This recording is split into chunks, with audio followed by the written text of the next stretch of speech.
Estamos grabando.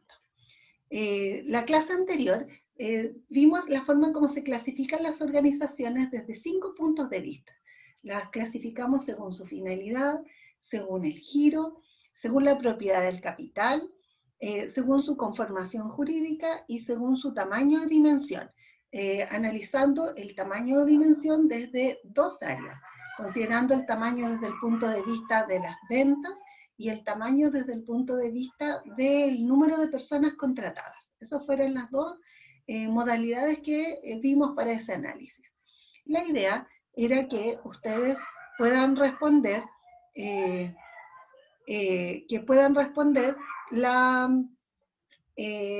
clasificar la Universidad de la Frontera.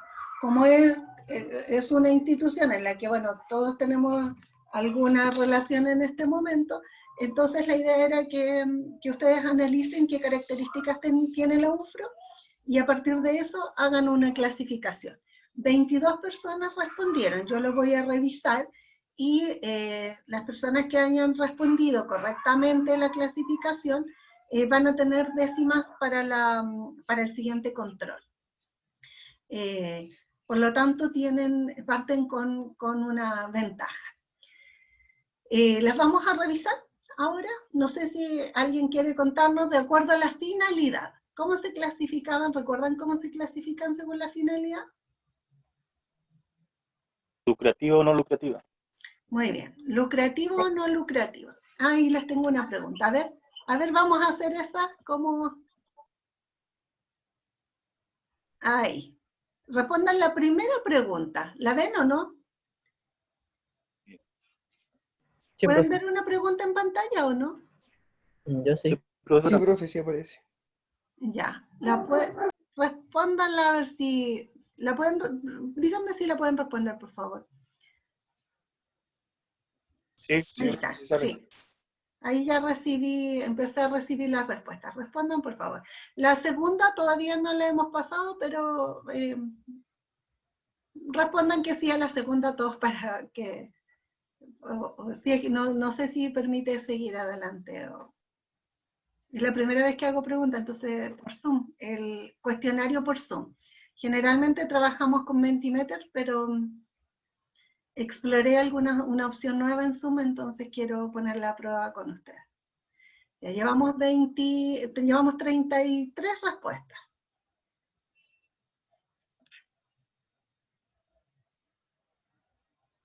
Eduardo, ¿tienes alguna consulta? Eduardo, ¿no ves el cuestionario? ¿Estará minimizado tal vez? Porque no me sale, ya. Eduardo, la pregunta, bueno, te la cuento, no sé por qué no lo puedes visualizar, a lo mejor tiene que ver con tu conexión. Tenemos 40 respuestas hasta el momento. La pregunta es, ¿cómo clasificarías a la UFRO desde el punto de vista de la finalidad? Si es lucrativa o no lucrativa. Esa es la pregunta. Quienes no pueden ver, si quieren responden en el chat o... La segunda pregunta tiene que ver con la materia que vamos a ver ahora a continuación. Ya, Eduardo me dice no lucrativa, así que tendríamos 29. Me parece que respondió la mayoría, así que vamos a analizar. Una organización lucrativa, vimos que perseguía fines de lucro, es decir, busca obtener rentabilidad a través de la gestión que desarrolla. Mientras una no lucrativa,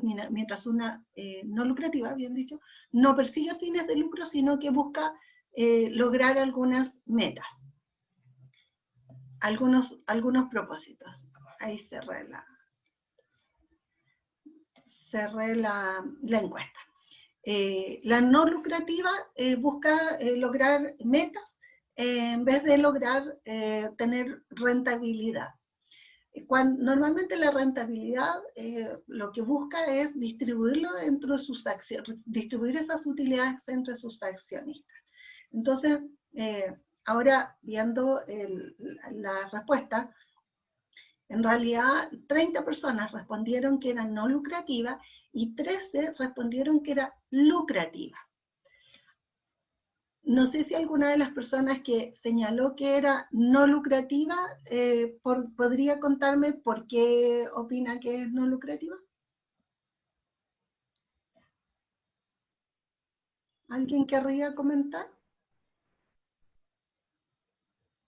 Puede ser con el micrófono o en el chat.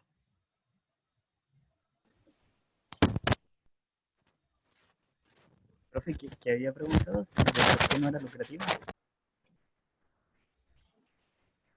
¿Por qué, por qué sería no lucrativa? Porque está enfocada en prestar un servicio y no en generar una utilidad. Ya, porque Diego nos dice que sería no lucrativa porque lo que busca la UFRO es prestar un servicio. O sea, efectivamente la UFRO presta un servicio, pero ahí les pongo otra característica. ¿Cobra o no cobra por ese servicio? Sí cobra. Sí cobra, ya. ¿El hecho que cobre la transforma en lucrativa o no? Sí,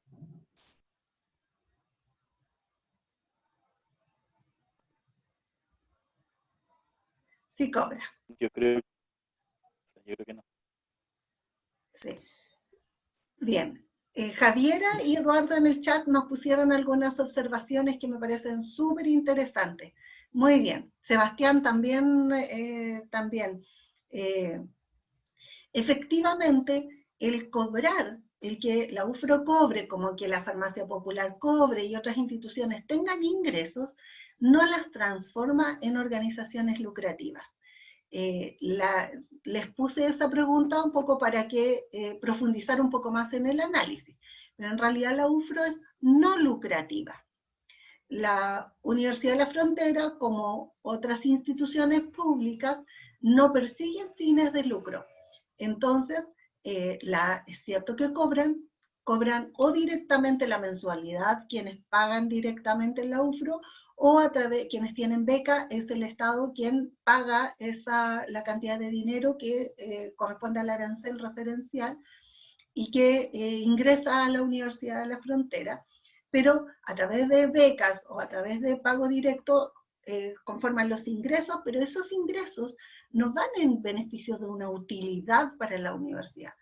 Esos ingresos se destinan, bueno, al pago de remuneraciones, mantención del campus, construcción, compra de materiales, para lo que significa la mantención de la universidad, pero no es para recibir utilidades. ¿Qué ocurriría si en algún periodo determinado los costos fueran menores? Bueno, para las utilidades lo que se hace es que se compara las ganancias versus las pérdidas, es decir, la rentabilidad que podríamos denominar positiva, las utilidades, menos lo que yo gasté o consumí para generar esas utilidades. Entonces, en ese caso, se compara utilidad menos pérdidas y eso es rentabilidad. Si la universidad la tiene, lo que hace con eso es redistribuirlo, es construir, es comprar otro bus o comprar, no sé, comprar otros muebles, porque en realidad todos los ingresos se utilizan dentro de la universidad. Efectivamente, se mejoran las características propias de la universidad, no sé, se otorgan becas, más becas a estudiantes, se mejora, no sé, el almuerzo, se crean nuevos espacios, en general se redestina esos recursos dentro de la universidad. Si la universidad, pero no hay nadie que haga retiros, no existe un propietario que haga retiros de la universidad porque no es lucrativa. Entonces, desde el punto de vista de la finalidad, la Universidad de la Frontera sería no lucrativa. Según su giro o actividad, Terciario. Terciaria. vamos a repasar la lámina porque si alguien no se acuerda qué era giro o actividad, la voy a colocar a la vista. Diego o Eduardo, ¿alguien me iba a hablar? Parece, ¿o no?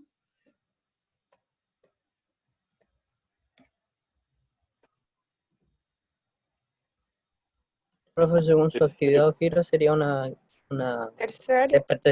eso, pertenecería al sector Terciario. terciario. Sí, Terciario. porque ofrece un servicio. Muy Claro. bien. Pertenecería al sector terciario porque ofrece un servicio. Sigamos.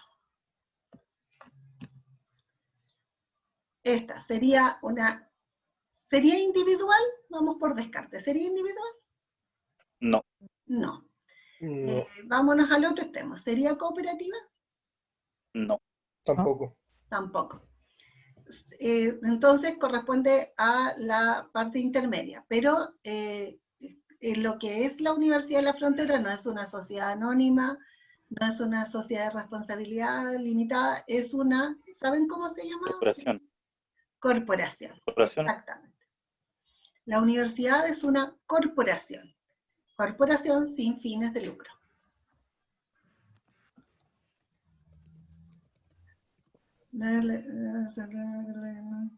Sí, ¿la tienes mala? Sí, es una corporación. Después, desde el punto de vista del nivel de venta y número de trabajadores. Grande. Grande. ¿No había información sobre la UFRO? No, sí está. Sí, dice que es una corporación. Cuando describen la Universidad de la Frontera, es una corporación. Es lo primero que De dice. derecho público, dice. Sí, es una corporación de derecho público, la clasifica, así que si hay información. Autónoma con patrimonio propio. Sí. Niveles de venta probablemente más difícil, eso está publicado, no está en la página web de la UFRO, está publicada, pero está publicada en los balances y no sé si ustedes llegaron hasta los balances. Profe, Pero no es muy pero- difícil determinarlo considerando, supongamos, no sé, la universidad tiene 9.000 estudiantes, si cada estudiante son 9.000 y si cada estudiante pagara 2 millones, van de entre 2.300.000 hasta 4.5 millones, me parece, las mensualidades. ¿Alguien me iba a hablar? Cuéntenme. José, parece que tú ibas a hablar, ¿o no? No. Ah, No, profe. sí. Ya, en cuanto al tamaño de la organización, efectivamente es grande. ¿Saben cuántas personas trabajan en la UFRO? 450. 456. 456, ¿dónde vieron eso? No trabajan más de Decía 2.000 planta. personas. Ah, ya, vieron un grupo de personas, las personas que trabajan de planta. Ya, Sí. con liquidación de sueldos, trabajamos, porque estoy incluida ahí, 2.200 personas. 2.200. Y si consideramos personas que trabajan a honorarios, ad honorem, llegamos más o menos a 2.700 trabajadores. 2.700 que cumplen funciones de docencia, de mantención, hay muchos que son part-time, que tienen 4 horas contratadas, pero también hay muchos otros que son jornada completa. Eso incluye el personal que está en el campus Andrés Bello, el campus de la salud, el campus Angol, campus Pucón y oficina de Santiago. Esos son los lugares donde están los trabajadores de la universidad. Sí son hartos, ¿cierto? En realidad Profe, disculpe, ¿cuánto eran? son alrededor de 2.200 trabajadores con liquidación de remuneraciones. Sí, Gracias. hartas personas. Sí, porque además la universidad tiene varias áreas, o sea, está la docencia de pregrado, docencia de posgrado, investigación, gestión. Esas me parece que son las áreas de la universidad. Me parece que hay Oh, una que... profe, yo me había metido, creo que, no sé si una página igual de la UFRO, me salía como que tenía 456 empleados y yo Sí, me fié por eso, pero sí. sabía que tenía Pero la tanto. clasificación está bien igual, po. Sí, igual está bien, igual está bien. Lo que ocurre es que Claro. seguramente ingresaste porque está todo eso publicado. Entonces hay una parte que dice Sí. dotación del personal y lo primero en la lista es que está propiedad, contrata, honorarios. Entonces seguramente ingresaste a propiedad y por eso. Pero bueno, igual está clasificado como grande. Sí, De sí. hecho, la universidad es el segundo mayor empleador de la región. Está el servicio de salud y luego la universidad. La municipalidad también sería más grande, pero la municipalidad tiene subdividido educación separado del personal municipal propiamente tal. Si fusionaran educación y personal municipal, sí, también estarían más arriba que la UFRO y ocuparíamos nosotros el tercer lugar. Pero sí, es grande. ¿Y será pública o privada? Pública. Pública. Pública, muy bien. Pública. Efectivamente es pública. O sea, si la universidad un día cierra las puertas y dicen ya, se acaba la Universidad de la Frontera, eso no va a haber un propietario que llegue a recuperar los terrenos, que instale, no sé, un colegio o un hotel en las instalaciones de la universidad porque es pública. Pertenece a todas las personas, así que seguramente el Estado la tomará y reasignará esos espacios con otros fines. Bueno, esa era la tarea, la clasificación. Así que quienes hicieron las 22 personas que subieron la tarea, yo la voy a revisar y voy a anotar después en la planillita las notas, las décimas de regalo. ¿Sí? 2. ¿Qué pasa si nos equivocamos en una? Voy a ver qué tan generosa me- esté cuando revise las tareas. Profe, si me equivoqué en 2. Profe, Así- si me equivoqué en todas. Ya. Bueno, Esa es la intención. como La es la intención es primera, buena. como es la La intención primera tarea, como es la primera tarea, las 22 Un personas 7. que la respondieron van a tener algún incentivo, pero obviamente quien la respondió todas correctas tendrá un incentivo mejor que quien respondió alguna incorrecta. Pero al conversarlas, no sé si, o sea, la idea era generar un poco también de debate y cuestionamiento, porque seguramente algunas fueron más fáciles de lograr, de responder que otras, ¿cierto? Podríamos negociar, profe. Generalmente eso de si es lucrativa o no lucrativa genera una conversación, y por eso les pongo el tema de los ingresos justamente para tener la conversación. Sergio, cuéntame, tú tienes una duda.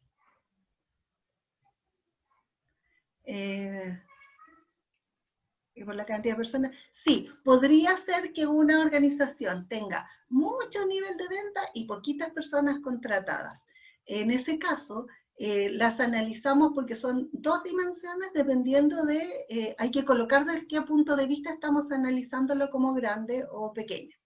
Por ejemplo, o sea, como gran empresa. Entonces, es considerada una gran empresa porque sus ventas exceden a, o es considerada una gran empresa porque tiene más de 200 trabajadores, aunque eventualmente en un periodo determinado sus ventas hayan disminuido mucho. Sí.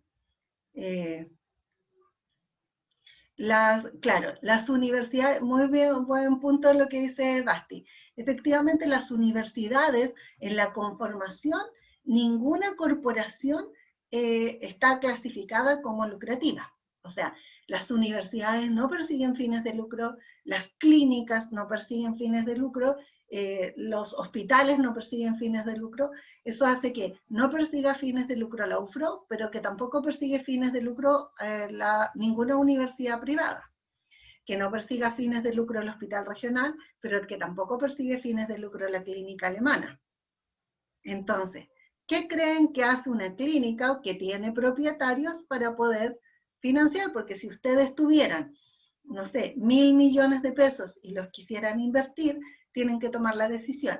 ¿Qué instalo? ¿Instalo una clínica o instalo una tienda, una multitienda? Entonces, una u otra opción. Algunas personas eligen instalar una multitienda, no sé, como los propietarios de Falabella, la familia Cuneo Solari. Otros eligen instalar una clínica o instalar una universidad, como hemos visto algunos casos que de hecho son políticos, que son socios de universidades. La forma que tienen para generar recursos es que junto con normalmente, no digo que sea la manera, pero pero en algunos casos que yo he visto, junto con la creación de esta institución que no persigue fines de lucro, crean una inmobiliaria. Entonces, la institución sin fines de lucro hace clases, presta servicios de docencia y cobra por ella, pero arrienda salas, sillas, mesas, gestión, hay un montón de cosas que esta, que no persigue fines de lucro, contrata. ¿Y a quién? A esta otra, que es la inmobiliaria, más otra prestadora de servicios, más otras empresas que están relacionadas con la principal, que sería la clínica o la universidad o la otra, cualquier de este tipo de instituciones, y le presta servicios. Entonces esta le paga por esa prestación. Y normalmente esos precios son bastante altos, ¿ya? La principal no persigue fines de lucro, pero la inmobiliaria sí. Entonces los propietarios pueden retirar fondos de esa inmobiliaria. Generalmente es esa la figura que utilizan para poder generar esos recursos. Por eso, ustedes van a ver de pronto en la prensa, en las discusiones del lucro, por ejemplo, se hablaba mucho de quiénes eran los dueños. De hecho, no es información fácil de lograr, de conseguir. ¿Quiénes son los dueños? Porque normalmente son dueños a través de otras empresas, y esas empresas son dueñas de otras, entonces es más difícil hacer el seguimiento quién verdaderamente es el propietario de esas instituciones. Buen punto que nos pone Basti en el debate. Como el palo blanco, entonces. No es que sea un palo blanco, no. Un palo blanco es cuando yo soy dueña de algo, pero no quiero aparecer. Entonces le digo a mi mejor amiga que aparezca ella como dueña y ella me financia así como mentirosamente. Eso es un palo blanco, es como una mentira. Lo otro es ser propietario a partir de otras empresas. Entonces creo una empresa chiquitita en que 3 personas somos socios, esa empresa es socia de otra y esa es socia de otra y al final se va como diluyendo y esa es socia también de la mía y ahí se produce como todo un cruce que esa es pega para los contadores auditores. Esos son muchos de los trabajos en los cuales nos toca trabajar después, que es asesorías tributarias, asesorías financieras, análisis de estos conglomerados o grupos económicos, en que hay muchas empresas en que la persona a veces ni siquiera sabe en cuántas tiene participación, porque tiene asesores que son los que llevan todos estos registros y controles. Así que quién sabe, a lo mejor alguno de ustedes en el futuro esté trabajando en alguna multinacional o en algún conglomerado. Esta parte es la segunda de la materia, que corresponde a la clasificación de las organizaciones. Vimos al inicio el entorno de las organizaciones y las organizaciones como sistema. Vimos como segunda parte la clasificación de las organizaciones. Parece que fuera muy breve, pero en realidad son contenidos que tienen que revisar y tienen que profundizar. El libro que les recomendé habla de esta clasificación y también habla de la primera parte que vimos. Así que profundicen en esos contenidos. Ahora, vimos la UFRO. La tercera parte es la disciplina administrativa. Y en esta área vamos a ver cómo desde que se empezó a trabajar en la administración, cómo empezó a evolucionar la administración. Porque uno piensa piensa en la historia de la humanidad, imagina los miles de años que lleva nuestro planeta funcionando. Pero fíjense que el análisis de la administración no es tan antiguo, aun cuando se habla que de los filósofos antiguos, que los militares en toda la historia, que desarrollaron actividades que son propias de la administración, en realidad el estudio propiamente tal, formal, oficial de la administración, se produce con posterioridad, principalmente a inicios del año 1900. O sea, imagínense, desde el año 0 pasaron 1900 años para que recién se empiece a formalizar y escribir los temas de la administración. Hubo un Adam Smith a fines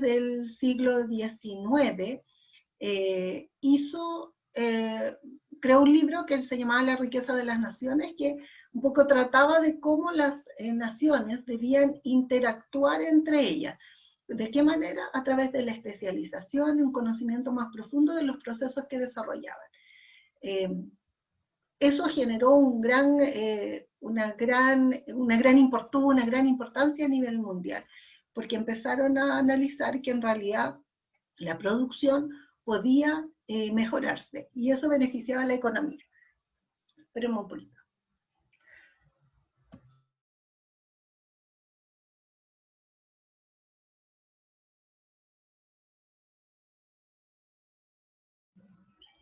Ya, a través de la riqueza de las naciones se empezó a analizar de qué manera mejorar la administración de las organizaciones para que crezcan y sean competitivas. Todavía no existía la palabra competitiva, pero para que empiecen a relacionarse a nivel de niveles de producción. Entonces, vamos a ver a través de esto 4 escuelas de administración, que son las principales que vamos a revisar en esta asignatura, y que tienen que ver cómo ha evolucionado desde los últimos 100 años la administración, que son los años en que se ha ido formalizando estos estudios. Lo primero es la administración científica. Y si ustedes buscan después en YouTube, escriban administración científica, van a encontrar información al respecto. El expositor de la administración científica fue Frederick Taylor, y en realidad se basó en el concepto de un hombre económico. ¿Qué hizo Frederick Taylor? Dijo, en realidad, piensen que en ese tiempo las personas trabajaban 16 horas diarias en fábricas como las que muestran en la tele, que son grandes, antiguas, con poca iluminación, con humedad, jornadas extenuantes, rentas que no eran muy atractivas, la gente llegaba a trabajar a la fábrica y jubilaba en la misma fábrica. Ese era el entorno de la época. Entonces, Frederick Taylor analizó que en realidad las personas, definió hombre económico, hoy con un concepto de equidad de género diríamos las personas, más que referido a hombres o mujeres, las personas se guían por fines económicos. Por lo tanto, Frederick Taylor dijo, si nosotros le generamos un atractivo para que las personas produzcan más, el resultado va a ser una mayor producción. Entonces, pero no basta con que nosotros solo les digamos fabriquen más para que ganen más y las personas quieran hacerlo, porque ese mayor volumen de fabricación puede tener un efecto en que el resultado de la producción no sea el que se busca lograr. El concepto de hombre económico tiene que ver con que las personas buscan satisfacer sus necesidades, y la forma de satisfacerlas es a través de tener mayores ingresos, más dinero, y con ese dinero comprar aquellos productos o servicios que satisfacen esas necesidades. Entonces, Frederick Taylor dijo, bueno, para analizar esto, tenemos que hacerlo oficialmente, tenemos que ordenarlo y crear este concepto desde el punto de vista científico, porque él era matemático. Entonces dijo, vamos a analizar desde el punto de vista científico para mejorar esto. Y lo primero es seleccionar a un trabajador que sea adecuado para lo que nosotros necesitamos. ¿Y cómo sabemos? Tenemos que identificar la función, separarla en partes, en pequeñas tareas, ordenar esas tareas, mejorar aquella parte que se pueda perfeccionar, y luego determinar una forma de fabricar que sea estándar, definir esa como la mejor manera de elaborar, de fabricar una pieza, por ejemplo, porque era en una fábrica que él trabajaba. Después, esa manera que hemos definido como la mejor práctica de movimientos, de tiempos, vamos a enseñársela a todos los trabajadores. Para que hagan bien su trabajo, vamos a desarrollar lo que ahí está descrito en el punto 3, que vamos a necesitar personas que se supervisen a estos trabajadores, que conozcan las funciones, pero que en realidad sean tan responsables como los trabajadores de lograr un resultado favorable. Entonces, Vamos a motivar a estas personas, vamos a ordenarlas y les vamos a decir que les pagamos, les vamos a decir cómo hacer su trabajo y les vamos a pagar un incentivo por hacer ese trabajo. Les vamos a pagar más. Y vamos a poner un supervisor a quien también le vamos a pagar un incentivo, pero en la medida que ese trabajo esté bien hecho, para garantizar que el resultado sea bueno y no sea algo hecho rápidamente. Entonces, a través de esta división del trabajo, vamos a establecer responsabilidades para el trabajador, beneficios para el trabajador, pero también responsabilidades y beneficios para quien está supervisando a ese trabajador. Esas ideas que tuvo Frederick Taylor, que entre paréntesis esto funcionaba en Estados Unidos, fue tomado por Henry Ford para la fabricación de los autos. El Ford T, que es un clásico auto antiguo de la Ford, es un auto que ya se estaba fabricando en ese periodo, pero Henry Ford tomó esas ideas y lo que hizo fue tomar el proceso de la fabricación del auto, dividirlo en pequeñas partes y buscó la forma de automatizar alguna de ellas, de utilizar alguna tecnología incipiente para la época, pero que funcione en una línea recta, donde empieza a fabricarse el Ford T y empiece a avanzar en una línea continua hasta obtener el vehículo final. Al inicio, para la fabricación de un Ford T, se necesitaba 728 horas antes de instalar estas nuevas funciones de la administración científica. Después de aplicarla, un Ford T se fabricaba en 93 minutos. O sea, el cambio fue notorio porque iban desarrollándose partes en forma anticipada. Había trabajadores que estaban especializados en eso. Entonces después era armar nada más el automóvil y solo armar, porque las piezas habían sido desarrolladas por separado, buscando la especialización y buscando una mecanización apropiada para inicios de la época. Eso es lo que hizo Ford con este modelo, esta aplicación.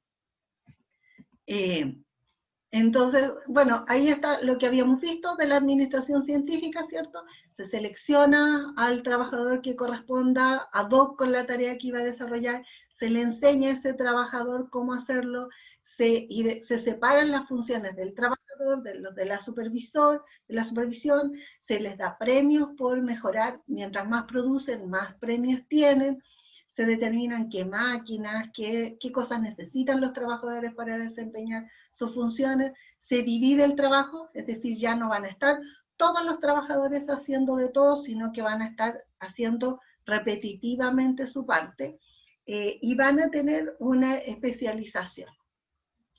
Entonces, ahí viene la segunda pregunta que yo había creado que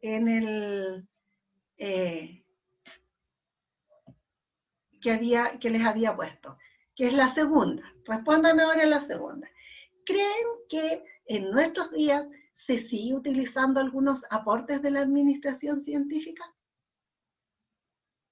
Llevamos 6 respuestas, 7, 12, 13 respuestas.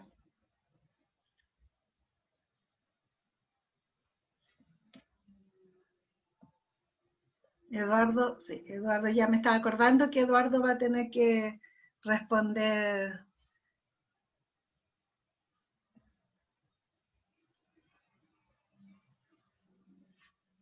en el chat. Eduardo ya nos respondió. Tenemos 36 respuestas hasta el momento a través de las preguntas de Zoom. 37. Cuando lleguemos a 40 les digo la respuesta. Profe, hay un compañero que tampoco le aparecen las preguntas. Ah, ya. A Sergio, creo. A Sergio tampoco le aparece. Ah, tampoco le sale. Ah, debe ser. Sí, Sergio, tienes razón, que Sergio me dice que tal vez es la versión, y puede ser. La pregunta es, ¿crees que se sigue usando algunos aportes de la administración científica en nuestros días? Y ahí tenemos las 40 respuestas. Tenemos 41 porque tenemos la respuesta de Eduardo en el chat. El 98% de ustedes responde que sí, y una persona responde que no. En realidad, las personas que están en lo correcto fueron las 40 y... Déjeme ver en el chat si son... sí. Las 43 personas que respondieron que sí, efectivamente, en nuestros días se siguen utilizando muchos de estos, yo diría, casi todos los hallazgos de la administración científica. Siguen existiendo sigue existiendo esta distribución del trabajo, los niveles de especialización, sigue existiendo los estudios de tiempo y movimiento para determinar cuáles son las tareas, cómo se puede subdividir un proceso y cuánto tiempo tarda cada una de las etapas para mejorarlo. Se sigue entrenando a los trabajadores, se sigue seleccionando. O sea, hay muchas de las ideas de la administración científica que se siguen utilizando hasta nuestros días. Obviamente no son exactamente iguales porque también hay otro aspecto, que la administración científica, o sea, fue como bien debatida también en la época, tanto que llegó incluso al Congreso de los Estados Unidos, porque una parte es lo que nosotros vemos, que es desde el punto de vista de la organización, pero hubo un reclamo desde el punto de vista de los trabajadores que percibieron en la administración científica una manera de perder las fuentes laborales. Porque ahora que las cosas se hacían más rápido, entonces las empresas podían trabajar menos horas y eventualmente necesitar menos trabajadores. Y podían algunos quedar sin trabajo. O las personas menos calificadas que sentían que no querían que llegue otras personas a enseñarles cómo hacer su trabajo, también percibieron que la administración científica era un riesgo para ellos. Al mismo tiempo, los trabajadores defendían que es cierto que ellos estaban recibiendo un ingreso mayor. No sé, por ejemplo, de un 30% de su renta antes de aplicar estos conceptos versus después, pero que en realidad eso no era proporcional con la rentabilidad que tenían los empresarios, que habían visto incrementada su utilidad no en un 30%, sino que en un 300%. Entonces decían que igual era injusto porque se producían estas diferencias que hacían que no fuera exactamente equilibrado para todos, sino que un grupo se veía, aun cuando muchos se veían beneficiados, no era la misma proporcionalidad. Entonces se revisó en el Congreso determinando qué características tenía y si esto estaba dentro de lo legal o a lo mejor correspondía a algo que estuviera fuera de los procesos normativos aceptables. Bueno, ya sabemos, se sigue utilizando hasta nuestros días. La administración científica llegó para quedarse, pero obviamente hay algunos aspectos que sí se deben mejorar. Mientras en Estados Unidos se estaba debatiendo esto de la administración científica, en Europa otra persona, otro autor que se llamaba Henry Fayol, tomó algunos aspectos, pero incorporó otros elementos que tenía la administración científica. Entonces, tenemos la administración científica en Estados Unidos y tenemos ahora en Europa, específicamente en Francia, otro que se llamó administración general. ¿Y qué hizo Henry Fayol? Dijo, en realidad, el incentivo no debería estar en un nombre económico. Lo que debería existir es una estructura adecuada para que las personas puedan desempeñar su trabajo bien, con la supervisión correcta, con una renta que se ajusta, que sientan que el otro gana los mismos beneficios similares, no necesariamente renta similar, por un esfuerzo similar. O sea, no basta con que solamente nosotros estemos con un cronómetro midiendo el tiempo de las personas. Henry Fayol decía, es necesario que trabajemos también otros aspectos. Y considerando que el logro, el resultado final, no es fruto de esfuerzos aislados, sino que de un trabajo conjunto en que debe analizarse toda la organización y no solo la eficiencia del trabajador que está fabricando. Entonces, Henry Fayol elaboró 14 principios y esos principios complementaron aspectos, no solo aspectos técnicos como lo vio Taylor en el concepto de hombre social, sino que incorporó otros elementos que son de estructura y de características personales que Henry Fayol consideró que eran más apropiados para la administración. Entonces, esta teoría de la administración en general está definida por estos 14 principios, que yo se los puse detallados, después los van a ver ustedes, los pueden estudiar con más detalle, y los vamos a ver después en el repaso, pero los vamos a enunciar igual ahora, obviamente. Entonces, no quise sacar la descripción para que les sirva como material de estudio. Por ejemplo, está el principio de la división del trabajo, y en la división del trabajo hace referencia a que en realidad una labor se puede separar en distintas labores más pequeñas y se puede asignar a distintos trabajadores para terminarla de una manera más apropiada. Es lo que uno hace cuando tiene un trabajo de, no sé, un trabajo de la universidad, ¿cierto? Se junta el grupo, define qué es lo que hay que hacer, y muchas veces se empieza y se distribuye, y dice, mira, yo voy a investigar sobre el punto 1, yo sobre el punto 2, y se ponen de acuerdo. Cuándo tenemos que tener las respuestas, qué tenemos que traer, dónde lo vamos a escribir, pero hay una división. Porque si todos están haciendo de todo, de pronto uno no es lo suficientemente eficiente. Ese es el primer principio, división del trabajo. El segundo principio es autoridad y responsabilidad. Significa que alguien, a una persona o a unas personas les vamos a otorgar el derecho de mandar a otros. Entonces, de alguna manera, nosotros podemos darle la atribución de que una persona pueda mandar a otros. Y a través de eso podamos que esa persona pueda tomar decisiones y, estoy mirando el chat, pueda tomar decisiones porque junto con la autoridad, junto con la responsabilidad, tenemos que otorgar una autoridad. O sea, si a alguien le decimos que es responsable de que el equipo funcione, también tenemos que permitir que esa persona tome decisiones, le dé instrucciones al equipo y que el equipo sepa que esa persona les va a dar instrucciones. Lo siguiente es la disciplina. Y la disciplina significa que hay reglas que se deben cumplir. Y eso también es propio de lo que nos ocurre ahora, ¿cierto? Es lo que conversamos, no sé, en esta clase, es lo que definimos en la casa, es lo que se define en las organizaciones.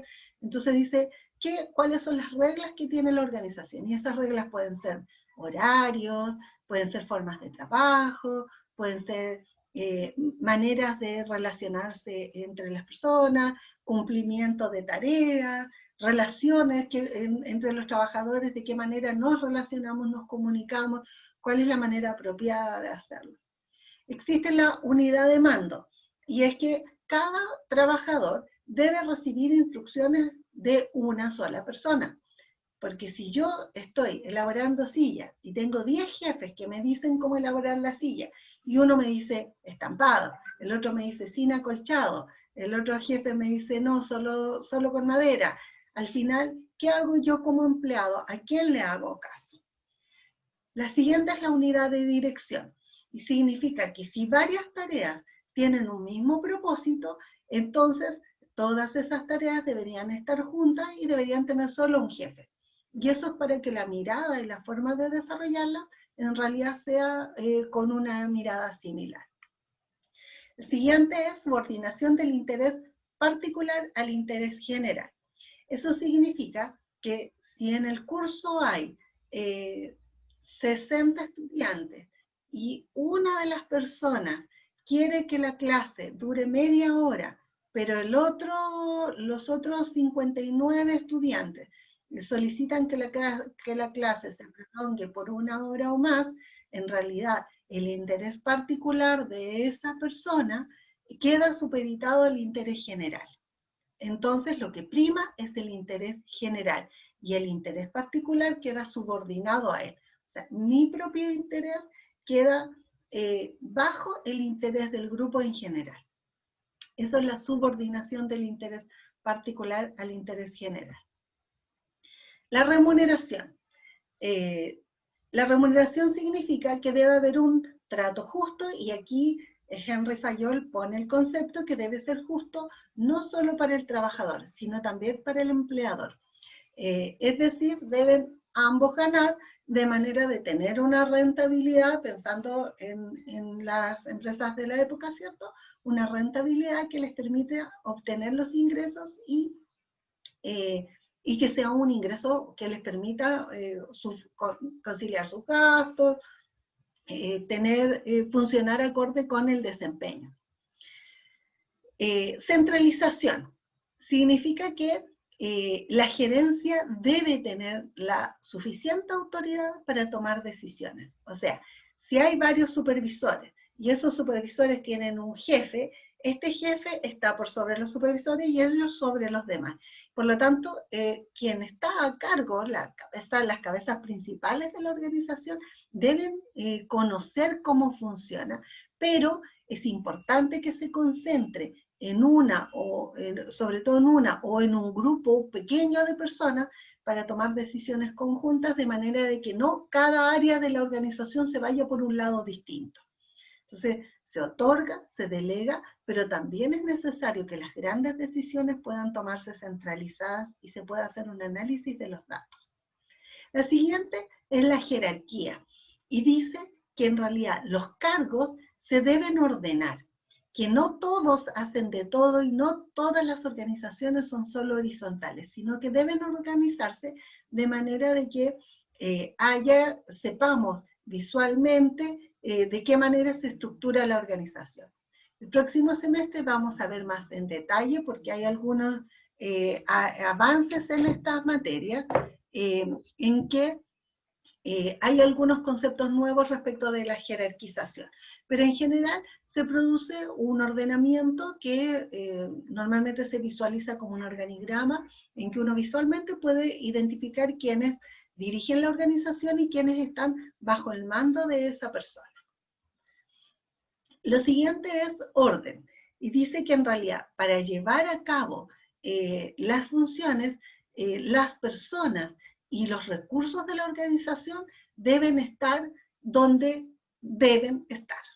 Es decir, debe haber un ordenamiento entre las personas, pero también un ordenamiento en las cosas. Las personas y las cosas deben estar lo suficientemente ordenadas. Lo siguiente es la equidad, y aquí habla de un trato justo y bondadoso. Entonces habla de que para que funcionen las organizaciones, no podemos dejar de ser equitativos. Todos deben tener las mismas oportunidades, deben visualizar que en realidad los ascensos son resultado de un mejor desempeño, que el que tiene un menor desempeño hoy no implica que no lo vaya a tener, entonces de forma permanente.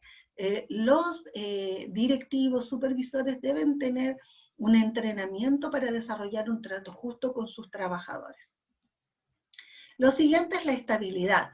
Las personas deben saber que logran cierta estabilidad y que pueden seguir trabajando en la organización. No es bueno que lleguen todos los días asustados pensando en que tal vez ese es el día que se han despedido. La idea es tener una comunicación apropiada para que las personas en un ambiente agradable, en un ambiente seguro, puedan desarrollar todo su potencial. Y los últimos dos son iniciativas, proponer que las personas también propongan. No solo las ideas deben venir desde la jefatura hacia los trabajadores, sino que también recoger ideas desde los trabajadores que puedan ser impulsadas hacia la jefatura. Y lo último es la unión hace la fuerza. En realidad, siempre propone Fayol que en general las organizaciones funcionan mucho mejor cuando las personas perciben a otros como parte de un objetivo común y se sienten identificados. Eso hace que los resultados sean mejores. No sé si hay alguna duda entre las dos escuelas. Hemos visto hasta ahora la escuela de la administración científica y la de la administración general. Una, la administración científica, que ocurría en Estados Unidos, y la otra ocurría mientras en Europa, en Francia. Si nosotros visualizamos, la primera escuela era principalmente enfocada en el concepto del hombre económico, netamente desde el punto de vista de la supervisión, de la ejecución, de la labor directamente en terreno. La posición de Fayol abre un poquito más de las opciones, y esas opciones las muestra como una estructura, con otros conceptos como equidad, como remuneración, o sea, abre una ventana hacia otros aspectos que también favorecen la productividad. Esos análisis fue tomado por otro investigador que se llamaba Elton Mayo, que tomó esto y dijo, bueno, en realidad, si consideramos los hallazgos de Fayol, eso nos permite abrir aún más otros conceptos importantes. Y él determinó que no deberíamos hablar del concepto de hombre económico, sino que en realidad el concepto debería ser hombre social. ¿Y qué es lo que hacía él? Que el foco de él era la interacción entre las personas, y determinó que habían elementos de carácter psicológico que influían mayoritariamente en la producción, y que no solamente se trataba del incentivo económico, que ante un mismo incentivo económico las personas reaccionaban de una forma distinta. ¿Y por qué era eso? Porque en realidad no éramos seres netamente económicos, sino seres sociales, seres humanos que nos relacionamos con otros, que tenemos algunos conceptos de pertenencia, aspectos personales que hacen que nosotros produzcamos más o menos en ciertos momentos. El autor de eso fue Elton Mayo. Y Elton Mayo hizo un estudio que se llamó el efecto Hawthorne. ¿Qué hicieron para determinar estos elementos sociales? Fueron a una consulta. ¿Cómo se escribe Elton Fayol? Se escribe Hawthorne, así como está en pantalla, Hawthorne, y se dice Hawthorne. Elton Hawthorne. Hawthorne, efecto Hawthorne. Ya, gracias, profe. Elton Mayo había escrito, efectivamente Elton Mayo, como dice Sergio, fue quien hizo esta investigación del efecto Hawthorne en la fábrica General Electric. ¿Qué hizo? Fueron a esta fábrica y estaban haciendo una investigación. Esto comenzó por una investigación para ver el efecto de la luz sobre las personas. Entonces tomaron un grupo objetivo y separado, y les dijeron, miren, nosotros vamos a estar observando, vienen estos investigadores, les presento, aquí está don Elton Mayo, no sé cómo lo habrán dicho, pero presentaron al equipo y les dijeron, vamos a investigar el efecto, vamos a investigar algunos efectos sobre la productividad y los vamos a estar analizando para determinar los resultados, y vamos a tomar nota y los vamos a estar observando, así que sepan que eso es lo que está ocurriendo para que no se preocupen. Y se hizo toda una investigación, entonces empezaron a revisar el nivel de la iluminación. Aumentaban la luz y el grupo de observación mejoraba la productividad. Entonces, la productividad, resultado, la productividad es directamente proporcional con la cantidad de luz. ¿Volvieron a subir la luz? Sí, efectivamente se comprueba que la productividad es directamente proporcional con la cantidad de luz, porque mientras más luz, más productividad. Y así fueron analizando, hasta que dijeron, ya, demostrado, terminamos nuestro proyecto, muchas gracias, sí, es directamente proporcional. Bueno, entonces volvamos a la luminosidad habitual, volvamos a lo que teníamos antes. Y sorpresa, la productividad de ese grupo volvió a subir. Entonces, ahí se dieron cuenta cómo entonces por qué la productividad era mayor si en realidad ahora la luz no era tan alta.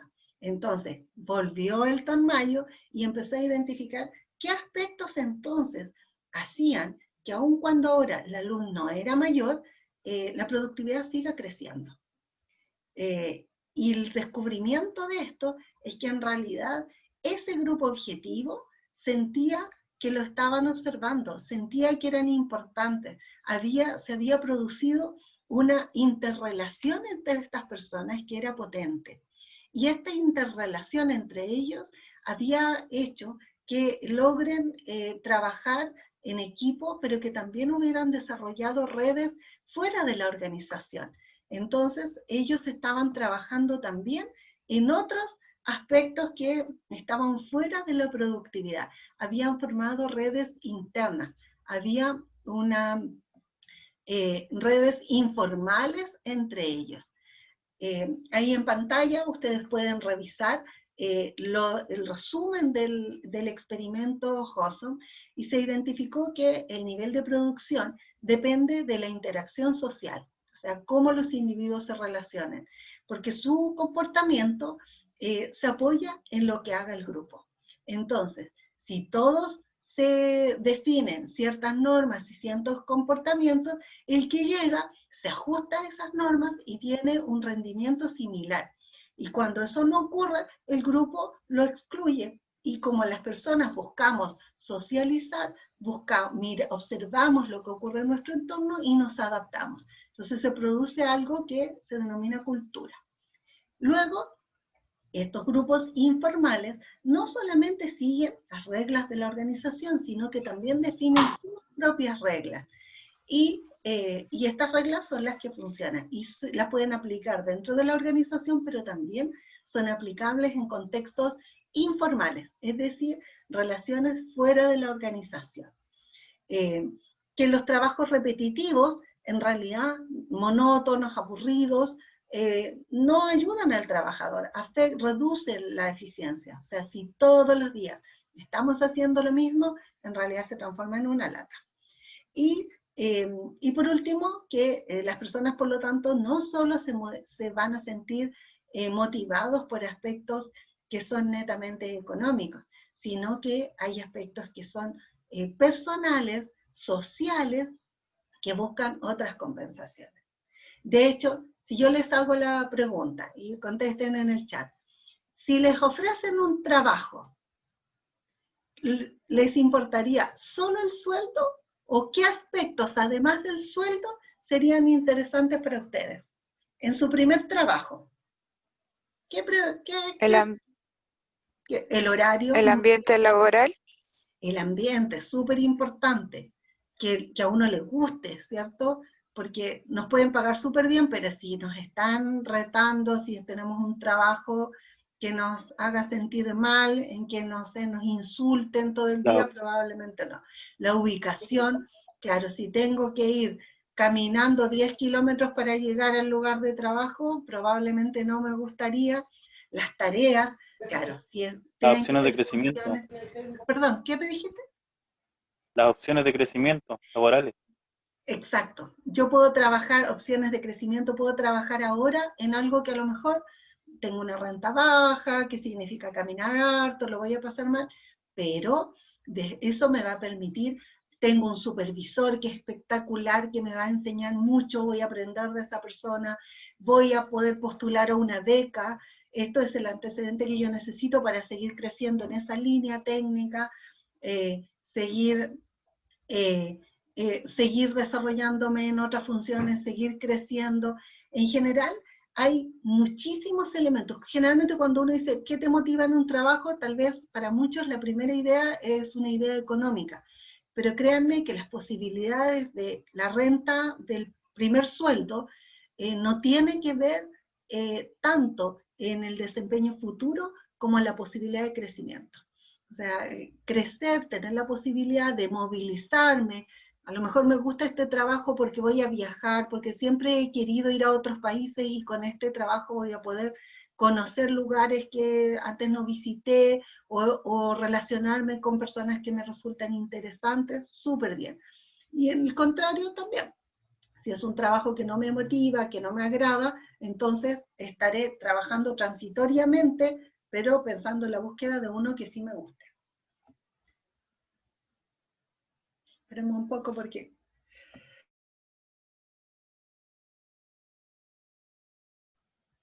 tengo un poco de tos, así que desconecto el micrófono para no... que quienes están con audífonos no queden con sus tímpanos reventados.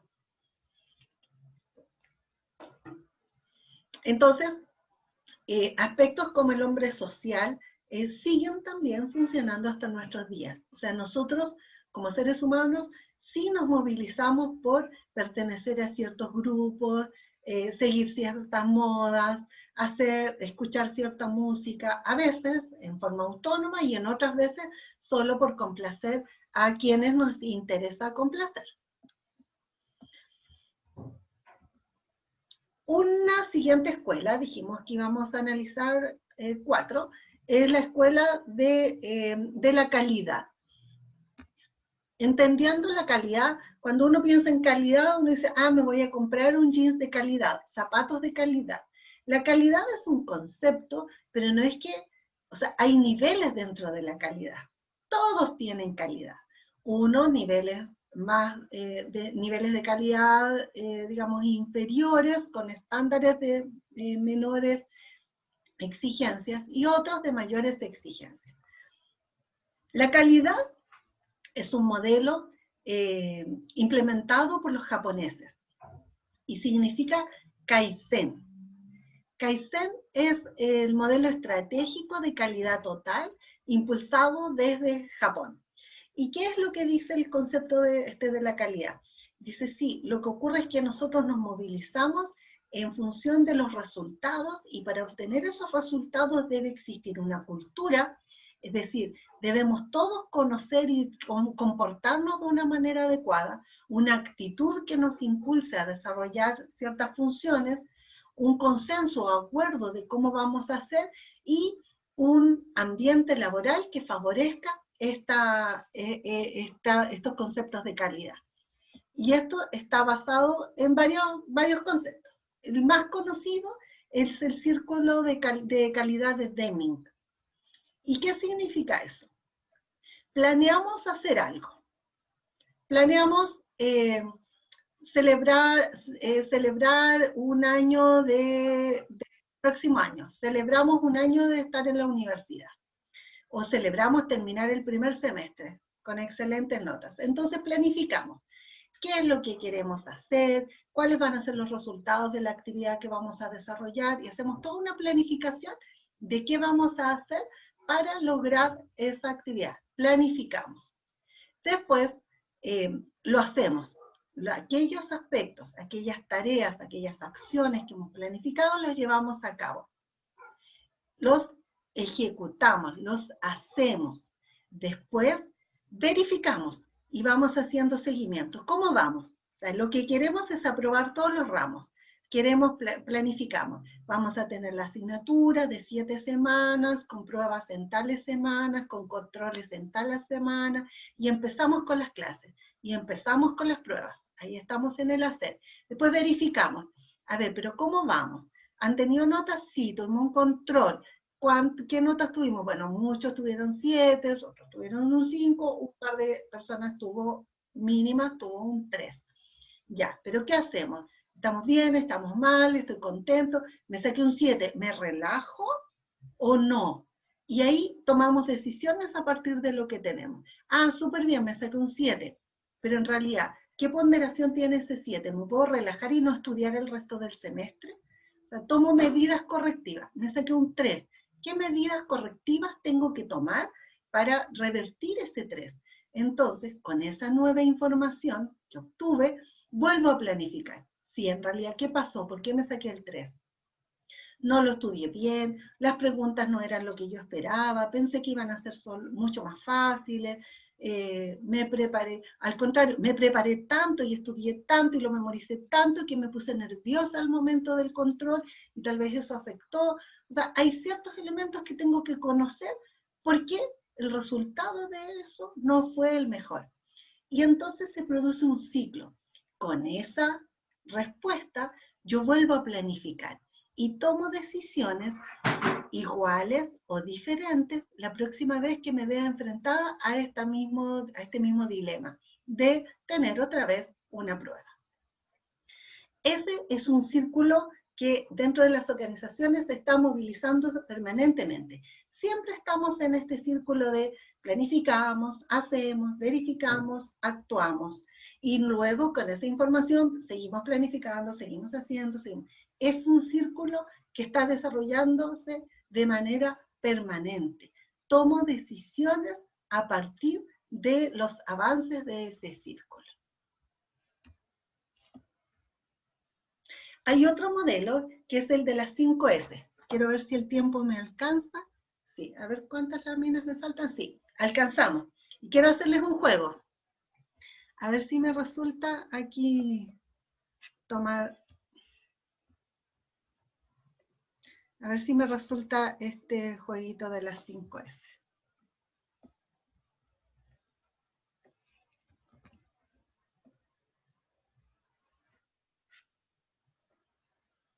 Espero que lo puedan ver.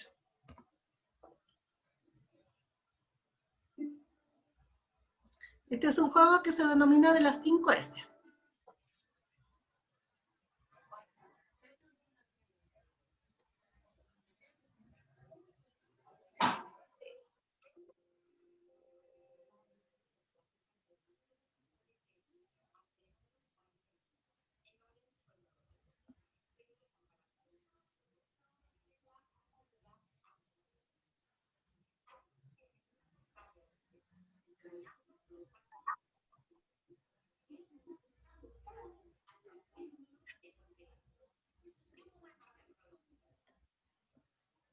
Ya, voy a poner de nuevo para que puedan revisar. Mientras lo coloco, van a ver un video. Gracias por el tips que me dieron porque no había cambiado el navegador. Así que lo cambio enseguida. Vamos a ver un video y van a aparecer, y ustedes van a ir mirando ese video y van a revisar en él. Tienen que identificar unos números. Y van a disponer de algunos segundos. Así que la idea es que estén muy atentos a revisar. Y tienen que buscar, les van a ir dando las instrucciones. Me escriben en el chat si es que tuvieran algún problema. Ahora están viendo el video, ¿cierto? El video de YouTube. ¿Me parece? Sí, profe. Sí. Sí, profe. Ya, gracias. Aquí va.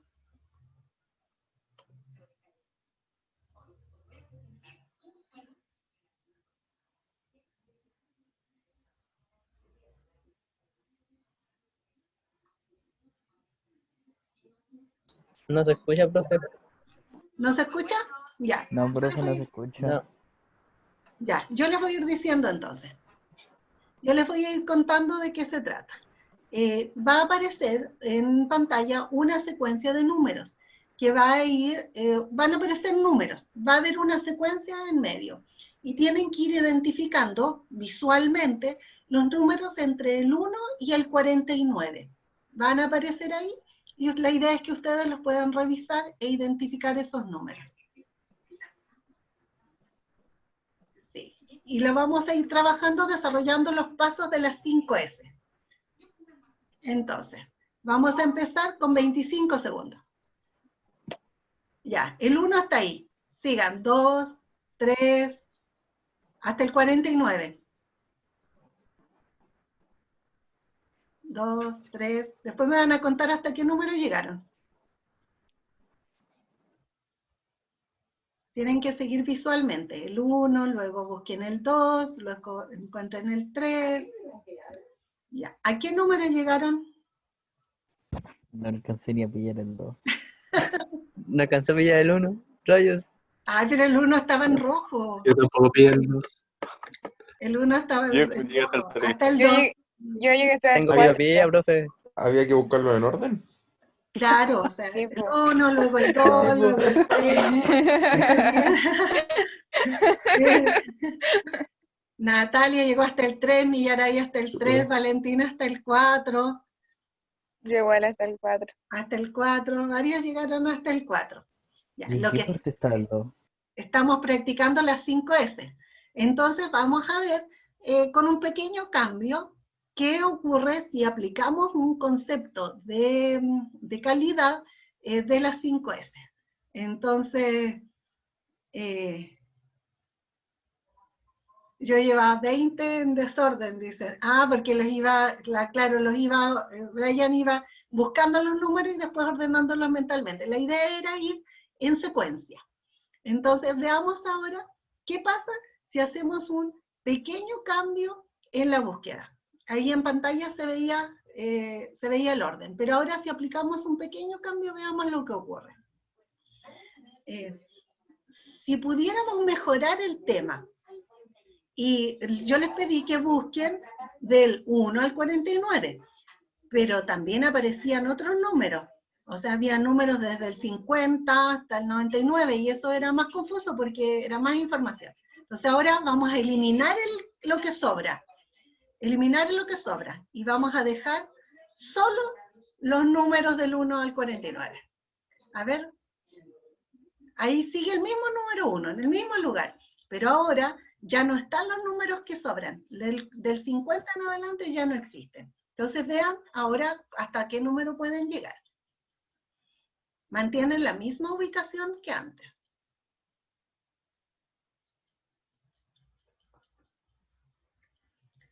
Y de nuevo tenemos 20. Ya. ¿Cómo les fue ahora? ¿Mejor o igual que en la primera oportunidad? Quienes habían Hasta llegado el 2. Hasta el Llegué siete. hasta el 12. hasta el Hasta el 12, 13, mira, 14, Valentina. Javiera no pilló el 2, él perdió el 2, hasta el 9, hasta el 15. Ya, ¿fue más fácil o más difícil que la primera? Más fácil parece, ¿cierto? Harto, hasta el 7, más fácil. Ya, ¿qué hicimos entre uno y otro? En el primero estaban los números todos los números, y después lo que hicimos fue separar una parte. Veamos ahora un nuevo cambio en el juego. Y vamos a ver una manera distinta. Lo vamos a hacer por tercera vez. Y ahora vamos a ver una pequeña pauta, un tip para descubrirlo. Vamos a revisar que los números están ordenados en cuadrícula. Entonces, el 4 abajo, el 5 al centro, el 6, el 7, el 8, el 9, vamos a ir avanzando por cuadrícula. Los números están ubicados por cuadrícula. Entonces, veamos ahora. Empecemos. El 1, el 2, el 3, el 4, sigan buscándolo. Nuevamente. ¿Hasta qué número llegan? Siguiendo la numeración. Tienen los mismos 25 segundos.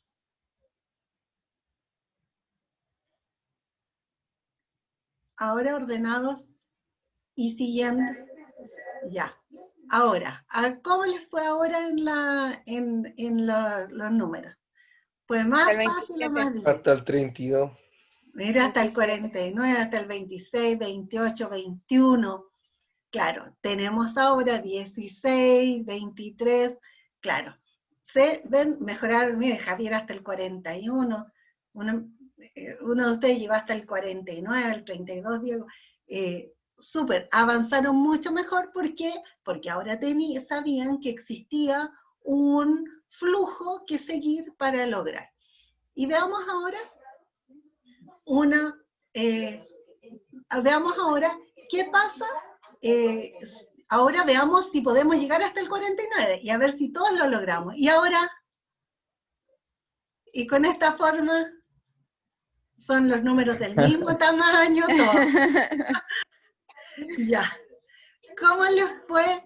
¿Cómo les fue en la última? ¿Llegaron hasta el número 49? No pillé el 1, profe. ¿En serio? Dale, sí. ¿Quién es el 45? Ya, pero seguramente eso era porque no Igual lo estaba... hizo la rápida, sí. Bueno, en la primera los números estaban de una forma, siempre, excepto en la última oportunidad, los números siempre estuvieron en una forma similar. Pero si cuando los vamos ordenando, cuando hacemos ciertas cosas, es mucho más fácil hacer el seguimiento. Y ese seguimiento se debe a algo. Hay algo que hace que funcione de una manera más simple bajo esta figura. Si volvemos a la lámina que estábamos viendo, lo que hicimos con ese juego es analizar la teoría japonesa de las 5S. Y las 5S habla de que para lograr tener un concepto de calidad, lo primero es que nosotros deberíamos descartar, clasificar y descartar aquello que no necesitamos. En el juego se hizo a través del descarte de los números que superaban el 49. Lo siguiente es organizar. Organizar significa tomamos la información que nos quedó, pero la clasificamos de una manera que podamos lograr los objetivos. Lo tercero es, descartamos lo que no necesitamos, organizamos, pero debemos mantener una limpieza adecuada. Saquemos aquello que sobra, aquello que afecta el que nosotros logremos el resultado final. Luego, tenemos que tener una visualización del resultado. Y lo siguiente, por último, es tomar ese compromiso y disciplina para hacerlo en forma permanente. Lo que nosotros vimos a través del juego con estos números es tan válido con los números como en un entorno de estudio, por ejemplo. Si tenemos todo nuestro escritorio lleno de archivos, si tenemos nuestro escritorio lleno de papeles, si no ordenamos nuestros tiempos, entonces la posibilidad de organizarnos, de clasificar, de tener los resultados que queremos, no es la misma que si nosotros definitivamente vemos nuestras tareas, identificamos cuáles son las importantes, descartamos aquellas que no podemos hacer ahora o que no nos sirven para el objetivo que nos hemos trazado. Si después nos organizamos, si visualmente colocamos, no sé, un calendario con las fechas, sabremos en qué momentos debemos estudiar.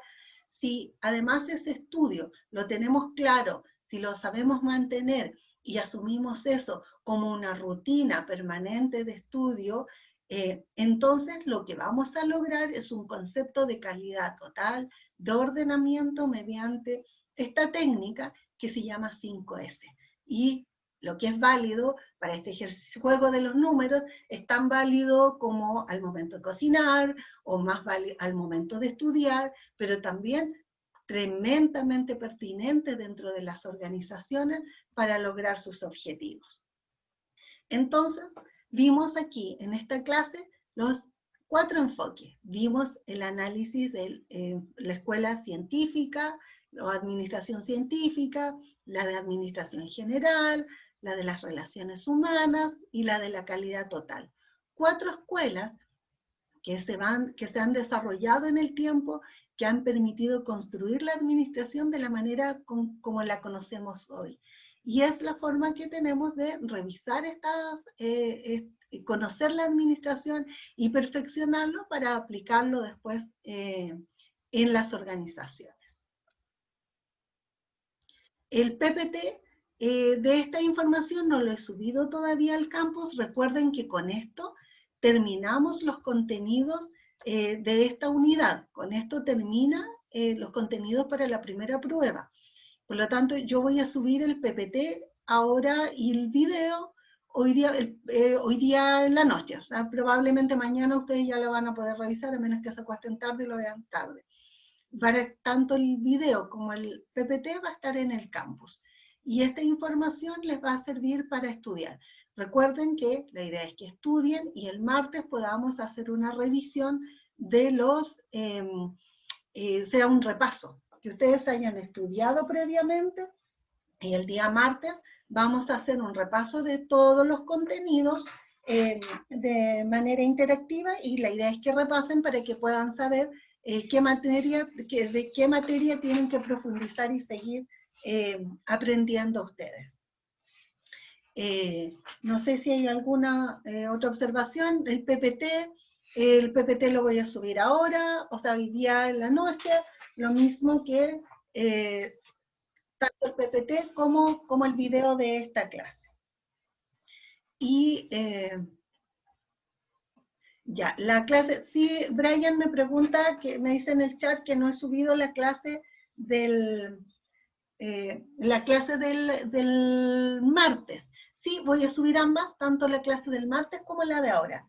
Y quiero contarles que también como complemento de la materia, la idea es que lean otras páginas del mismo libro, y esas páginas son de la 15 a la 20. Igual como en las clases anteriores, la idea es que las puedan responder antes del martes. Esa materia les va a permitir profundizar lo que vimos del entorno de las organizaciones. Entonces, son de la página 15 hasta la 20 como material de estudio para la clase. Entonces, No va a ser un quiz, ¿cierto?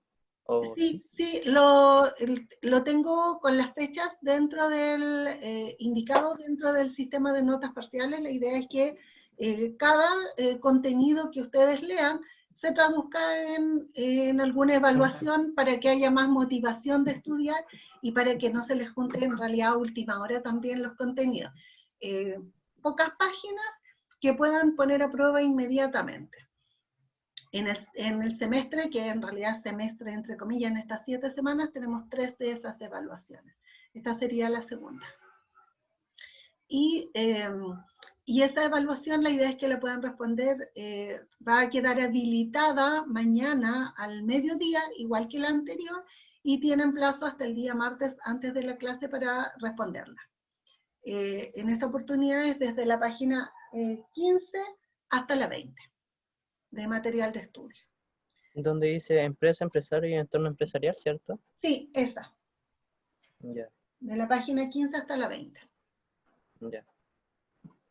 Ese es el material. Profe, una consulta. ¿La Escuela de las Relaciones Humanas de qué parte era? O sea, ¿de qué continente, país? No sé. Es también de Estados Unidos. Ah, ya. Sí, Muy bien. Gracias, profe. sí, también se desarrolló en Estados Unidos. Pero al final la evolución ha ido como en distintas áreas y bueno, y sigue creciendo, porque vamos a ver el próximo semestre, vamos a profundizar más, que estas ideas se han ido, se fueron como perfeccionando también en el tiempo. Y ya son las 7:22, nos pasamos igual unos minutitos extra. Así que no sé si no hay más consultas, yo voy a parar la grabación ahora.